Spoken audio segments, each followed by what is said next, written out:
ಈ ಭಾಗದ ಜನರು ಚಿತ್ರದುರ್ಗ ಜಿಲ್ಲೆ ಹಿರಿಯೂರು ತಾಲೂಕು ಧರ್ಮಪುರದ ಹೋಬಳಿ ಜನರು ಪಾಪಿಗಳು ಅಂತ ಭಾವಿಸಿದ್ದಾರೆ ನಮ್ಮ ಎಲ್ಲಾ ರಾಜಕಾರಣಿಗಳು. ಬಹುತೇಕವಾಗಿ ಸ್ವಾತಂತ್ರ್ಯ ಬಂದಾಗಿನಿಂದಲೂ ನಾವು ಇಲ್ಲಿ ಹೋರಾಟ ಮಾಡ್ತಾ ಇದ್ದೀವಿ.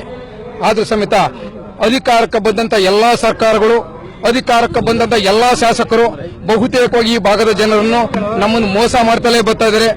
ಅಲ್ಲಿಂದ ಇಲ್ಲೇ ತನಕ ನಮ್ಮ ಮೇಲೆ ಮೋಸ ನಡೀತಾನೆ ಇದೆ. ನಾವು ತಾಲೂಕು ಕೇಂದ್ರಕ್ಕೆ ಒತ್ತಾಯ ಮಾಡಿದ್ವಿ, ಮಾಡ್ತೀವಿ ಅಂತ ಇಲ್ಲೇ ತನಕ ಮೋಸ ಮಾಡ್ತಾ ಇದ್ದಾರೆ.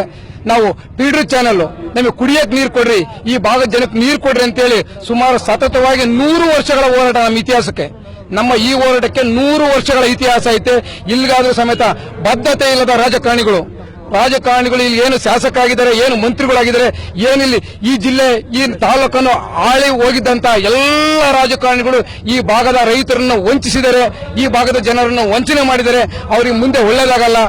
ಆದ್ರಿಂದ ಇವತ್ತು ಈ ಒಂದು ಬೃಹತ್ ಹೋರಾಟವನ್ನು ನಾವು ನಿರ್ಮಾಣ ಮಾಡಿದೀವಿ. ಇದು ನಮ್ಮ ಹೋರಾಟದ ಆರಂಭ ಅಂತ ನಾವು ಇವತ್ತು ಭಾವಿಸ್ತಾ ಇದ್ದೀವಿ. ಮುಂದಿನ ದಿನಗಳಲ್ಲಿ ಯಾವುದೇ ಪಕ್ಷಾತೀತವಾಗಿ ಈ ಹೋರಾಟವನ್ನು ಬಲಿಷ್ಠಗೊಳಿಸ್ತಾ ಇದೀವಿ. ಇದರಲ್ಲಿ ಯಾವುದೇ ಪಕ್ಷ ಇಲ್ಲ, ಯಾವುದೇ ಜಾತಿ ಇಲ್ಲ. ಇದು ಧರ್ಮಪುರದ ಅಥವಾ ಹಿರಿಯೂರು ತಾಲೂಕು ಜನರ ಒಂದು ಭಾವನೆಯಾಗಿದೆ. ಈ ಭಾಗದ ಜನರ ಹೋರಾಟ ಇದರಲ್ಲಿ ಇದು ಜಾತ್ಯತೀತವಾಗಿ ರಾಜಕೀಯ ಪಕ್ಷಾತೀತವಾಗಿ ನಡೀತಕ್ಕಂಥ ಈ ಒಂದು ಬೃಹತ್ ಹೋರಾಟಕ್ಕೆ ಇಲ್ಲಿ ಬಂದಿರತಕ್ಕಂಥ ಜನಸ್ತೋಮನೆಯ ಕಾರಣ. ಮುಂದಿನ ದಿನಗಳಲ್ಲಿ ದಯಮಾಡಿ ಏನು ರಾಜಕೀಯ ಮಾಡ್ತಿದ್ದ ನೀವು ಶಾಸಕರಿರ್ಬೋದು, ಮಂತ್ರಿಗಳು ಇರ್ಬೋದು, ಸುಳ್ಳು ಹೇಳೋದ ಕಡಿಮೆ ಮಾಡ್ರಿ. ಸುಳ್ಳು ಹೇಳೋದು ಕಡಿಮೆ ಮಾಡಿದ್ರೆ ಜನಗಳು ನಿಮ್ಮ ಮೇಲೆ ನಂಬಿಕೆ ಇಡ್ತಾರೆ. ನೀವು ಸುಳ್ಳು ಹೇಳ್ತಾ ಇದ್ರೆ ಎಲ್ಲೇ ತನಕ ಜನಗಳು ಮೋಸ ಮಾಡಕ್ ಸಾಧ್ಯ? ಸ್ವಾತಂತ್ರ್ಯ ಬಂದಾಗಿಂದ ನಮಗೆ ನೀವು ಮೋಸ ಮಾಡ್ತಾ ಇದ್ದೀರಾ.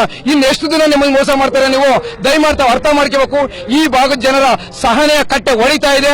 ಮುಂದಿನ ಚುನಾವಣೆಗೆ ನೀವೇನಾದ್ರೂ ಬರಬೇಕಂದ್ರೆ ಇದು ಧರ್ಮಪುರ ಹೋಬಳಿ ತಾಲೂಕು ಆಗಬೇಕು.